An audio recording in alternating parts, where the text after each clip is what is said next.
안녕하세요. 책 읽어주는 편안한 엄마의 둘째 딸입니다. 오늘 소개해드릴 책은 이청환님의 너의 사회생활이 힘들지 않았으면 좋겠어 입니다. 모모북스에서 펴냈습니다. 이청환님은 드라마 작가 지망생이었다가 리얼 직장 생활이 궁금해서 아르바이트 나간 회사에서 10년 넘게 근무를 했는데요. 그 회사의 모든 것이 좋아서 꿈도 유예하고 안정적인 삶도 가치 있다 믿으며 살아왔습니다. 그러나 이제는 현실을 알고 있으며 그럼에도 불구하고 회사와 일을 진심으로 사랑하는 분인데요.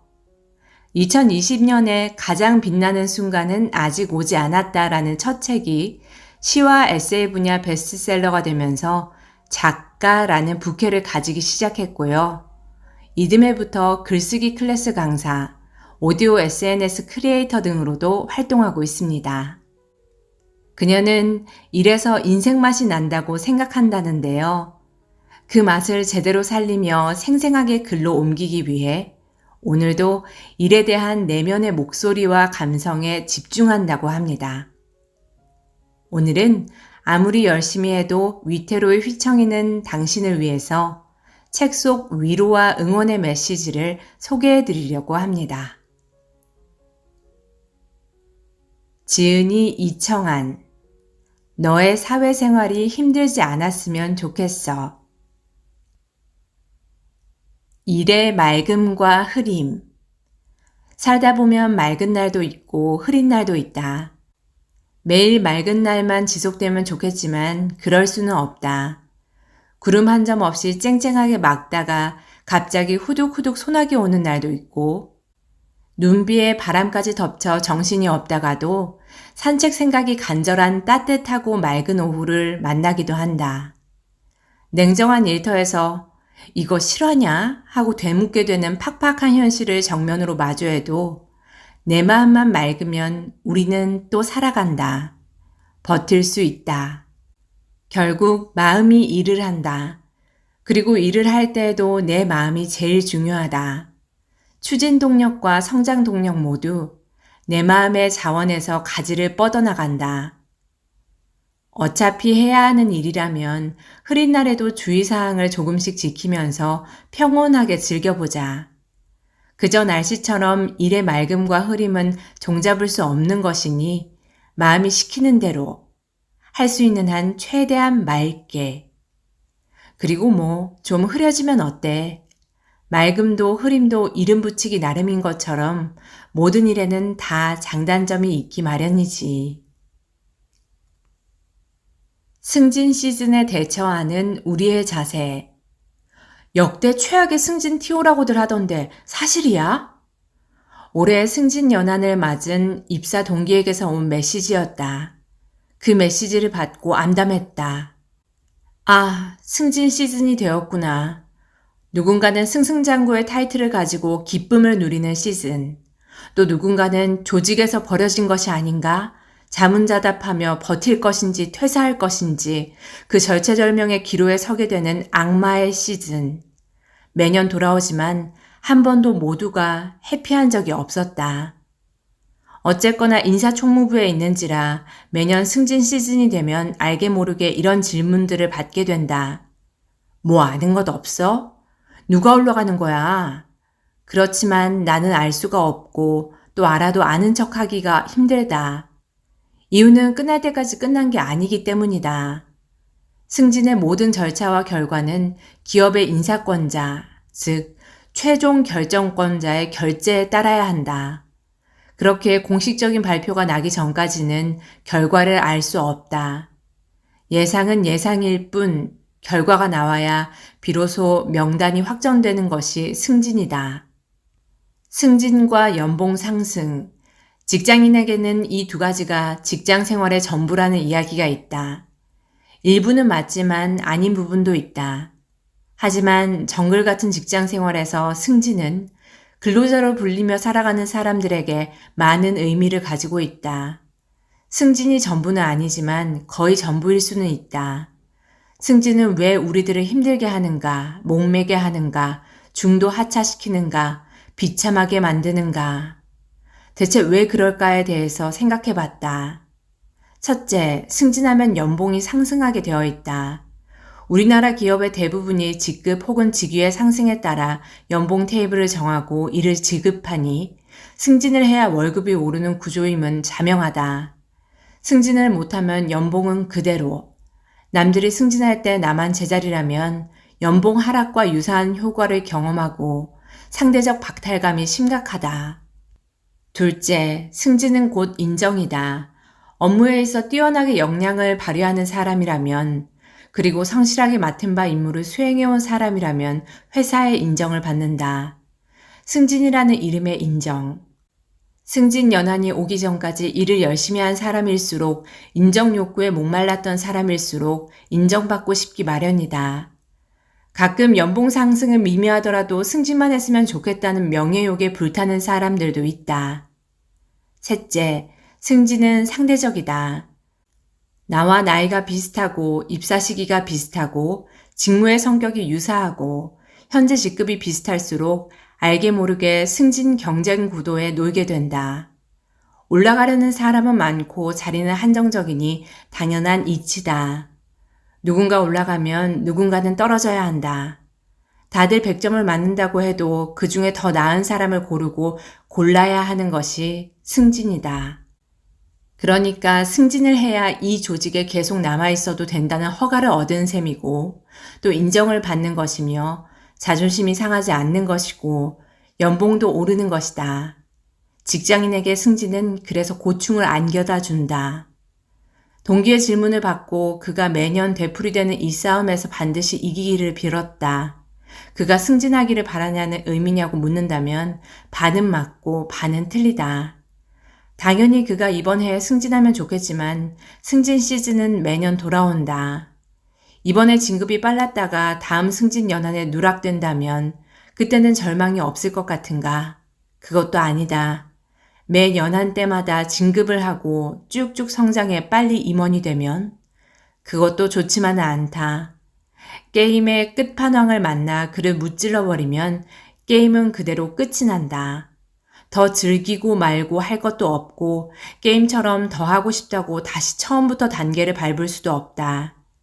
일찍 승진해 임원이 되는 것은 어찌 보면 은퇴만 앞당기는 결과를 초래할 수 있다. 임원은 직원과 다르게 전부 계약직이니까. 그러니 이 길고 긴 레이스에 휘둘리지 않으려면 인내심을 가져야 한다. 평정하려면 평정심을 가져야 한다. 그게 단기적 성패만이 눈에 보이는 우리들의 어리석은 승진 싸움에서 이기는 길이 아닐까. 그도 나도 이 싸움에서 꼭 이겼으면 좋겠다. 매 승진 연한 첫 해 누락의 고배를 마실지 모르겠지만 운이 나쁘거나 실력이 모자라 떨어지고 또 떨어질지 모르겠지만 이렇게 승진에 대해 다 내려놓은 것처럼 뭔가 통달한 사람처럼 말해놓고 내 승진 연한이 되면 가루인형처럼 노심초사하다가 폭삭 부서질지 모르지만 승진에 대해서는 개인적으로 아픈 기억이 있고 또 그로 인해 큰 깨달음이 있었다. 일이 일비했던 때였다. 글에 다 밝히면 꽤나 재미있을 소재지만 개인적인 일탈과 진상짓이 부끄러워 글로 써내려가기에는 다소 민망하다. 대신에 아팠던 그 기간 동안 내가 마법 주문을 외듯 계속해서 읽으며 마음을 다스렸던 좋은 시가 있어 적어본다. 이 시의 핵심 메시지는 인내가 아무리 써도 그 열매가 반드시 달지는 않다라고 볼 수 있다. 그러나 열매가 열리지 않았다고 한 해 동안 농사를 열심히 짓지 않은 것인가? 올 한 해 열매가 열리지 않았다고 당장 농부로서의 삶을 포기해야 하는가? 둘 다 아니다. 많은 분들이 시 장미와 가시를 보며 위안을 얻으시길. 장미와 가시, 김승희 지음. 눈먼 손으로 나는 삶을 만져보았네. 그건 가시투성이었어.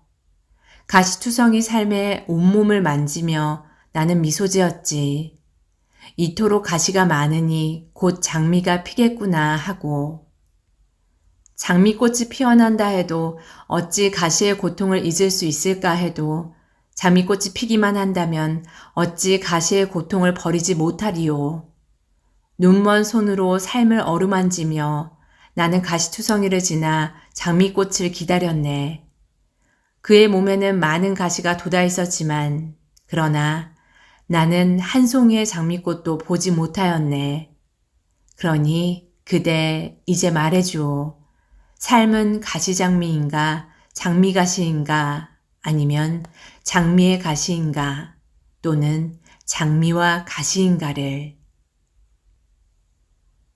성장하고 싶어서 몸이 근질거리는 후배에게 우리 회사에는 연륜 있는 어른들이 많다.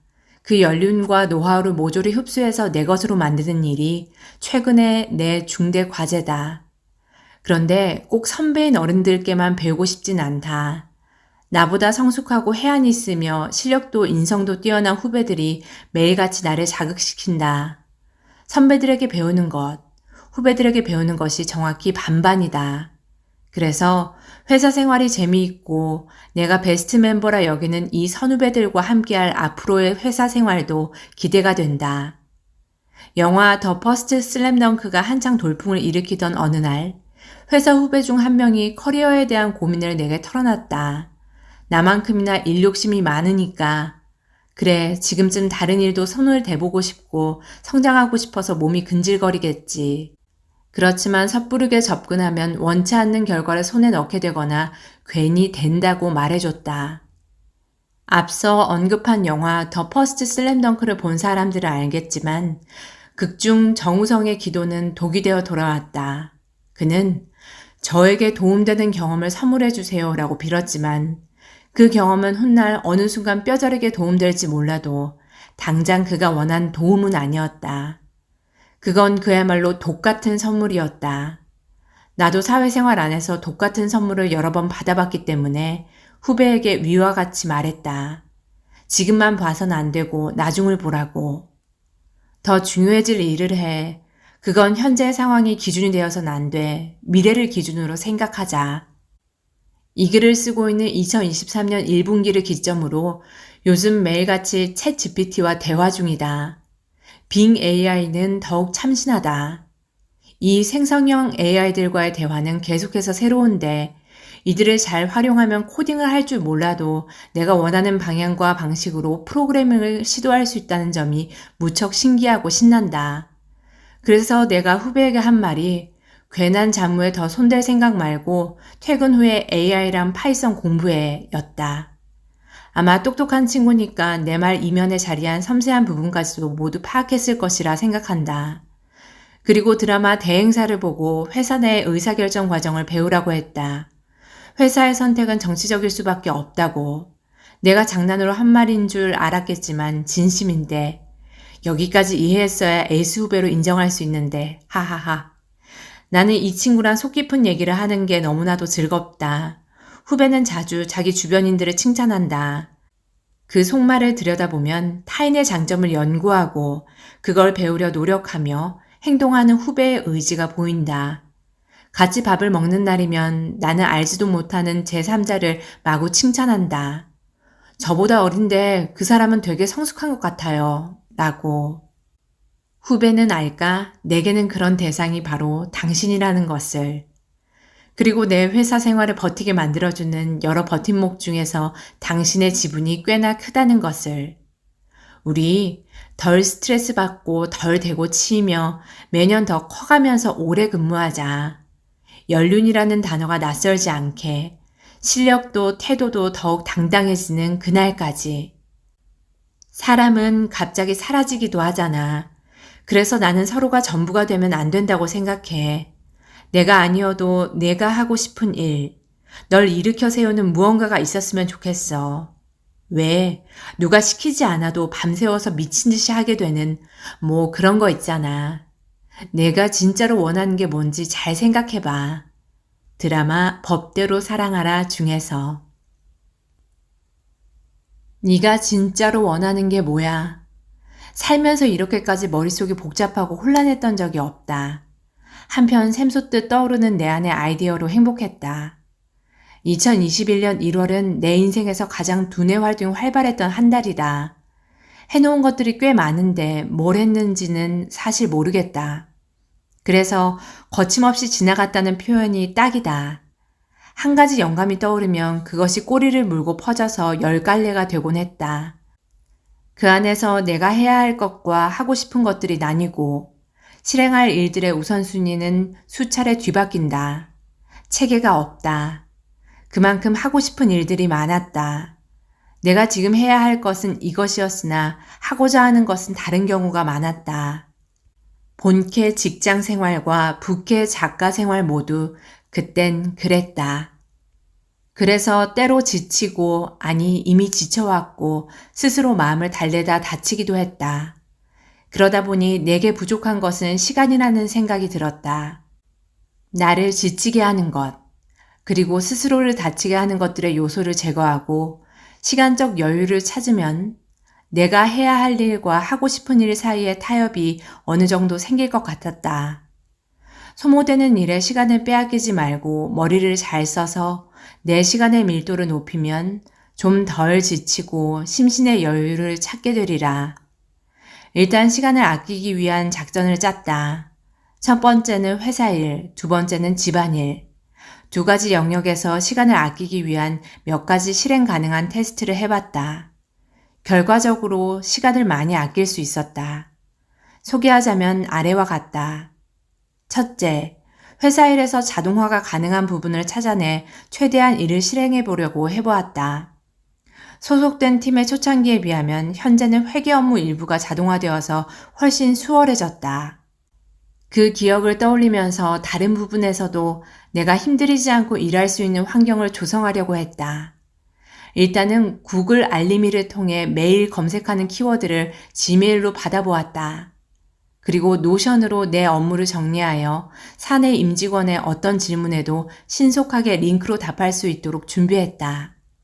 또 매월 반복되는 업무 공유 사항이나 공지글은 사내 인트라넷 예약 메일을 걸어두었다. 또한 프로젝트 성격을 가지고 있는 자료나 애초에 여러 번 업데이트가 예상되는 파일은 아예 구글 드라이브 문서로 작성을 시작하여 링크를 공유하고 있다. 이렇게 하면 매일 반복적으로 뭔가를 검색하는 시간, 비슷비슷한 임직원들의 질문에 대답하고 파일을 찾아 보내주거나 민원에 응대하는 시간, 매월 비슷한 시기에 공지글을 보내고 결과를 수합하기까지의 시간을 아낄 수 있다. 이런 자잘한 업무 시간을 따로 비축하는 것만으로 확실히 덜 지친다. 둘째, 집안일에 드는 시간을 아끼기 위해서 몇 가지 노력을 해봤다.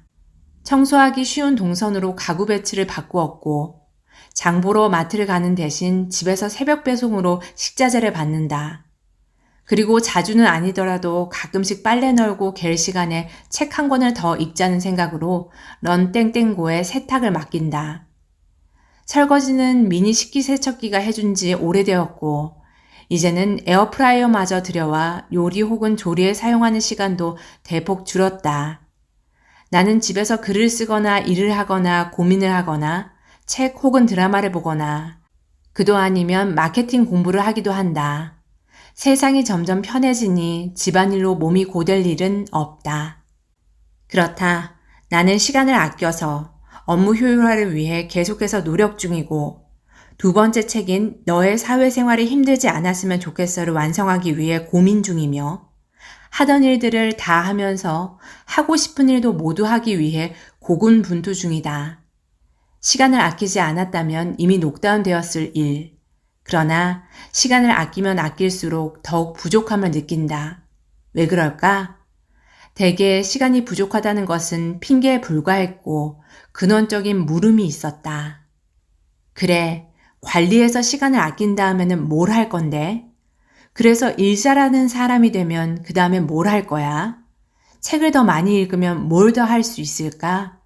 그러니까 네가 진짜 하고 싶은 게 뭐야? 모르는 것이 너무 많다. 삶의 정답이 없다는 것은 당연한 이치겠지만 내 인생인데도 모르는 것 투성이다. 어디까지 와 있나 또 어디로 가야 하나 고민이 많다. 돌이켜보면 올해만큼은 아니었지만 새해의 시작은 늘 벅찼다. 벅찬 기대치만큼 매년 조금씩이라도 성장해왔다. 아무리 시간을 아끼고 아껴도 시간은 흐른다. 그 시간의 흐름 속에서 나는 내가 다치지도 지치지도 않을 의미를 찾고 있었다. 내 시간을 아껴서 타인에게 도움이 될 시간을 가지는 것. 일을 잘하는 사람이 되어 더 많은 사람이 효율적이고 감각적으로 일할 수 있는 환경을 조성하는 것. 책을 더 많이 읽고 글을 더 많이 써서 사람들이 점차 자신의 목소리를 글로 표현하고 책으로도 이야기하도록 돕는 것. 굳이 풀어 말하고자 한다면 나는 이런 것들을 해보고 싶다. 이를 위해 시간을 아끼고 거침없이 산다. 벌써 이 글의 초고를 썼던 2021년으로부터 2년의 시간이 지났다. 나는 지독한 길치라서 아마 물어물어 빙빙 돌아갈 길을 가게 될 것이다. 하지만 시간이 아무리 빨리 흘러도 일과 일상에 대해 고민하는 많은 직장인들이 마음속에 쌓아두었던 하고 싶었던 일들을 꺼내 잘 펼치기를, 옳은 방향을 향해 걸으며 즐거움에 거침이 없기를 기원한다. 한참을 걸어왔겠지만 아직도 갈 길이 멀다네. 그러니 그대 부디 지치지도 말고 다치지도 말고 품은 뜻을 향해 앞으로 걸어가시게나. 나아가는 길의 운명은 자네의 편이라네. 나도 늘 응원하겠네. 좋아했던 드라마 철인왕후 종영을 기념하며 사극대사 느낌으로 적어본 응원 겸 덕담. 몸보신보다 중요한 마음보신. 초복, 중복, 말복이 되면 어김없이 엄마께 문자가 온다. 복날인데 닭은 먹었는지 못 먹은 것 같으면 늦게라도 집에 오라고 말이다.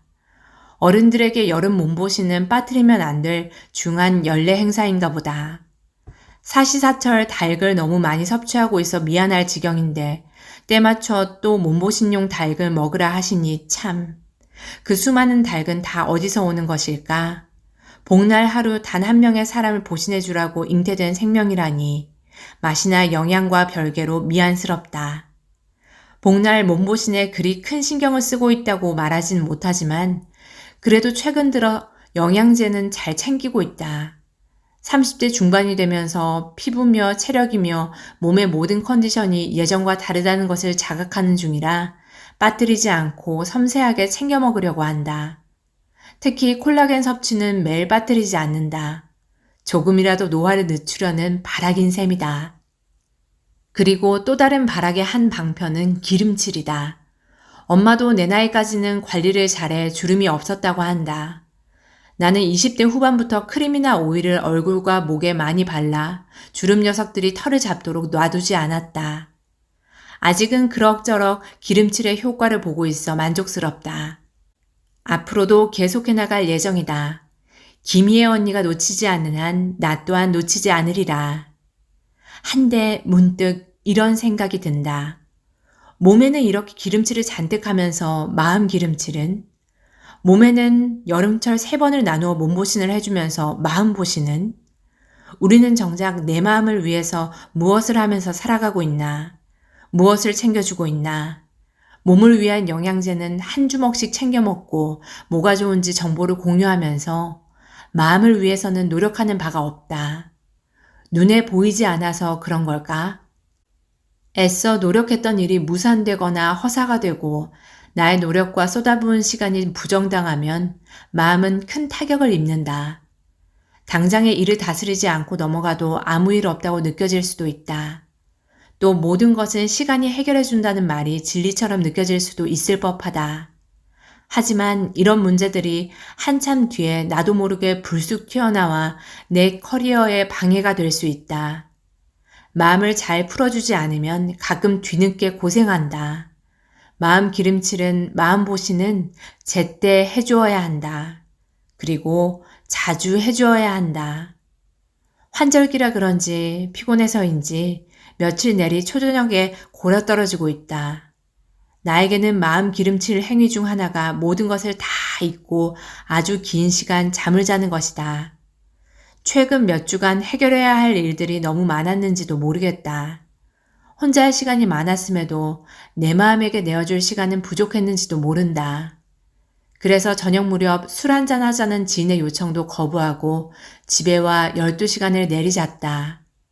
그렇게 아침 7시에 깔끔하게 눈이 떠지고 이제야 살 것 같다.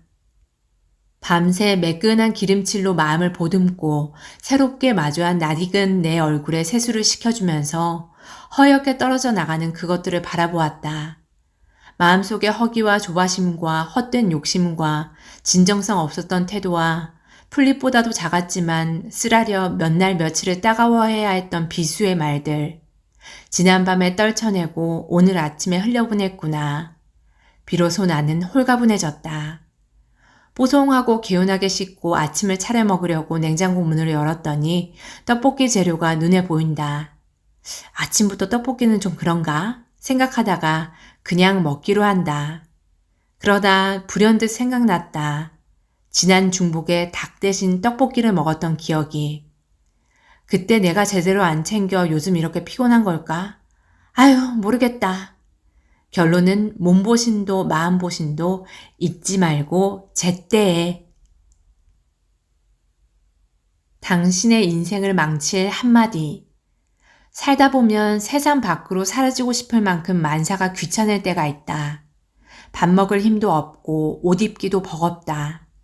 잠을 자도 잔 것 같지 않고 피곤하며 몸이 무거워 한 걸음도 내딛기 어려운 때가 있다. 그럴 때면 이 모든 상황과 감정을 싸잡아 귀찮다는 말로 나 자신을 고립시킨다.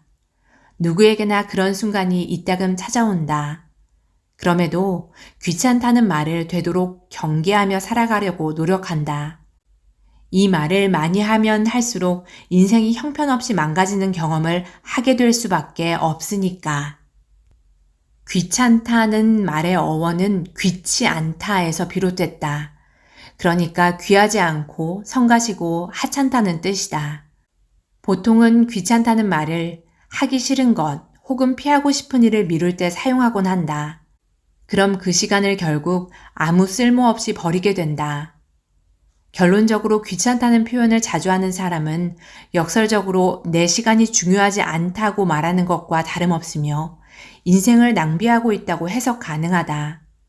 귀하지 않아서 뭔가를 안 하고 미룬다는 의미가 되니까.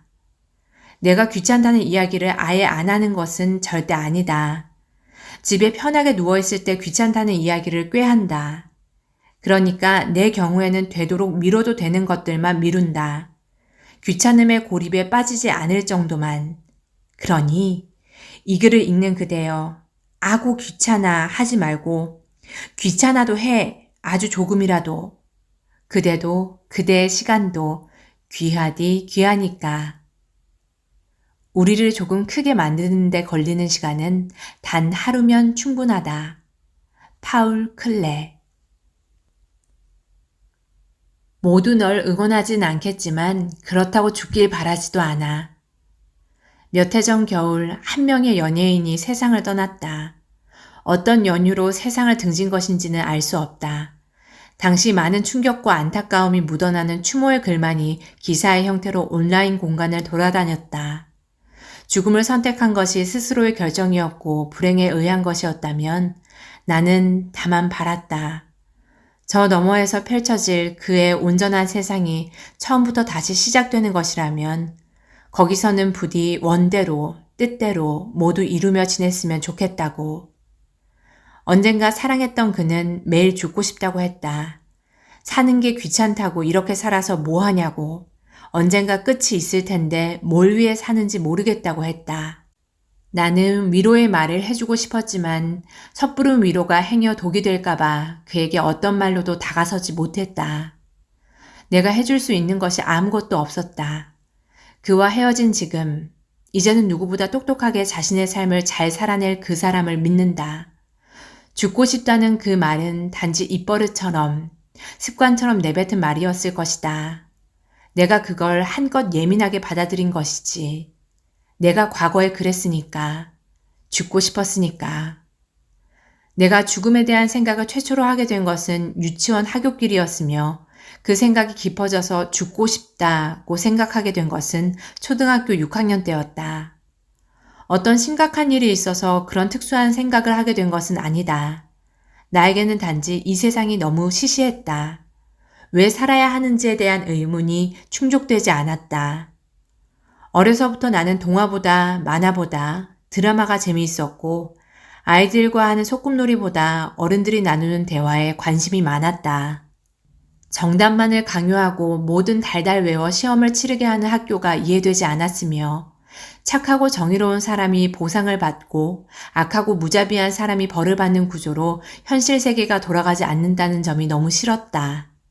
교과서에서는 도덕군자를 추앙하고 있었지만 실제하는 현실은 매우 달랐다. 초등학교 6학년 내내 나는 실망하고 또 실망했다.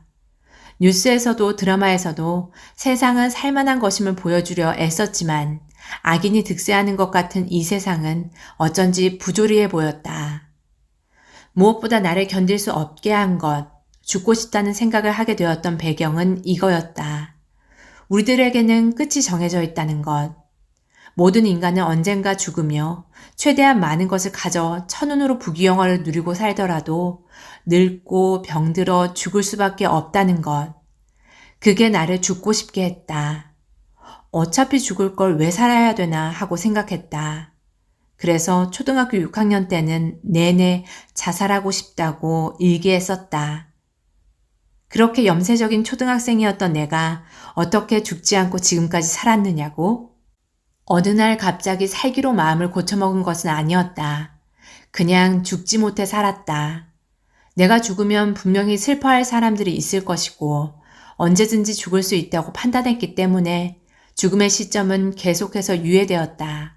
그리고 죽을 용기가 없어서 죽지 못한 것도 맞다.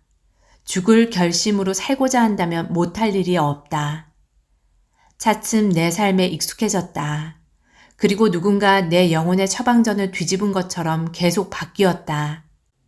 의식이 없는 상태에서 링거의 약물 투여 후 상태가 호전되는 모양새처럼 나는 꽤나 밝고 감성적으로 내 주변 세계를 바꾸어가기 시작했다. 살면서 좋은 사람들을 계속 만나게 되는 행운이 늘 뒤따랐기 때문일 것이다. 또 20대부터 지금까지 나를 아끼고 이끌어준 친구들, 회사의 선후배들, 그리고 사랑하는 가족들이 있어 스스로 짊어지고 태어난 민감자의 고통을 버티고 견뎌냈다 생각한다. 어쩌면 민감하게 사람이나 사물을 관찰하는 것을 즐겨 지금도 글을 쓰고 있는지도 모르겠다. 글을 쓴다는 것이 한편으론 고통이나 또 다른 쪽으로는 민감자의 고통을 벗어나 뭔가를 쓰고 있다는 몰입의 경지를 느끼게 해주기도 하고 다른 시각을 획득하는 것이라 살기 위한 행위이기도 하다. 그래서 나는 살아있음을 느끼려고 쓰기도 한다. 이제는 죽기 싫은가 보다. 아니, 나는 더 살고 싶다. 건강하게 그리고 되도록 즐겁게. 스스로 목숨을 끊은 이들의 소식을 접하게 되는 날이면 하루 종일 마음이 아팠다. 더는 그들처럼 생의 고통을 못 견뎌 스스로 죽음을 택하는 사람들이 없었으면 좋겠다. 그리고 과거의 나처럼 왜 살아야 하는지 모르겠다고 섣불리 죽음을 이야기하는 사람도 없었으면 한다. 그래서 나의 책 가장 빛나는 순간은 아직 오지 않았다에는 제발 죽지 말아달라고 권유하는 내용이 있다. 소제목은 당신이 내게 살아서 뭐하냐고 묻거든이다. 누군가 한밤중 이 글을 보고 단 한 명이라도 더 생을 유예해서 아무 의미 없는 삶이라도 시시한 삶이라도 살만하지 않은 삶이라고 해도 내일 아침을 함께 보고 한 번만 더 웃어봤으면 좋겠다. 당신이 내게 살아서 뭐하냐고 묻거든. 쉽지 않다는 것을 알아. 아픔을 이끌고 하루하루 살아간다는 것이 얼마나 큰 고통인지도. 아니, 내가 이렇게 당신을 안다고 주접을 떠는 것이 당신에게 얼마나 상처가 될지도 알 것 같아. 그런데 말이야, 모두가 당신의 삶을 응원할 수는 없겠지만 모두가 당신이 죽기를 바라지도 않아. 어떤 사람들은 살아서도 죽어서도 누군가의 마음속에 평생토록 살아. 나도 언젠가 죽더라도 내가 사랑하는 사람들의 마음속에 뿌리내리고 살아갈 거야. 그러니까 매일 밤 죽음의 문턱이 당신의 눈앞에 열리더라도 누군가 당신을 부르는 것 같은 환영이 찾아오더라도 혼자의 시간이 비참하게 느껴지더라도 내게 다시 물어봐 줄래? 살아서 뭐 하느냐고. 이 아픔은 언제 끝나는 것이냐고. 그럼 나는 처음부터 다시 대답할게. 쉽지 않다는 것을 알고 있다고 하면서 당신이 내게 살아서 뭐 하냐고 묻거든 계속해서 다시 대답해 줄게. 우리의 삶이 그렇잖아. 어쩌면 다람쥐 쳇바퀴 돌듯이 흘러가는 것이고 그 안에서 의미를 찾는 것이고 의미가 없었대도 어때? 누구나 좋은 시절이 오기를 기다리며 살아. 마냥 좋아 사는 삶이 어디 있겠어? 그래도 삶이 꼭 죽음과 어둠으로만 뒤덮여 있지는 않아. 혹시 알아? 당신이 웃을지, 웃으며 내일을 살아갈지. 기다리면 반드시 오는 것들이 있었어. 그러니 일단은 이 밤이 지나가기를 같이 기다려보면 안 될까? 여러분 어떠셨나요? 편안하게 잘 들으셨는지요? 저 역시 20, 30대 시절을 쉽지 않은 사회생활을 했었기에 이청아님의 마음을 토닥이는 위로와 응원의 메시지가 남일처럼 느껴지지 않았습니다. 특히 이 밤이 지나가기를 같이 기다려보자 하는 말이 마음에 쏙 들었어요. 저 역시 수많은 밤과 어둠 속을 지나서 요즘은 꽤나 잘 살고 있거든요. 그러니 마냥 좋은 삶이 아니라고 좌절하지 마시고 오늘도 잘 버텨냈으면 좋겠습니다. 그럼 좋은 시간이 되셨기를 바라며 오늘도 행복하세요.